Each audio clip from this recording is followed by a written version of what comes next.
நீங்கள் வந்து நான் வந்து எந்த ஒரு டவுட் வந்து கேட்டாலும் வந்து நிறைய வாட்டி ரிப்பீட்டடாகவே கேட்பேன். எனக்கு வந்து அதே சேம் இதுலேயே டவுட் வந்தாலும் ரொம்ப சொல்லிக்காமல் டென்ஷன் ஆகாமல் அழகான முறையில் அழகாக சொல்லி தந்தாங்க. இந்த கிளாஸ் எனக்கு ரொம்பவே யூஸ்ஃபுல்லாகவே இருந்தது.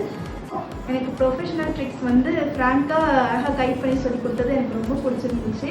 அதே மாதிரி அந்த ட்ரிக்ஸ் வந்து நான் என்னோட அப்ளை பண்ணும்போது என்ன குரூப் பண்ணும்போதும் அந்த ஷேப் கட்டி பார்த்து அதுவும் வந்து சூப்பராக இருந்துச்சு.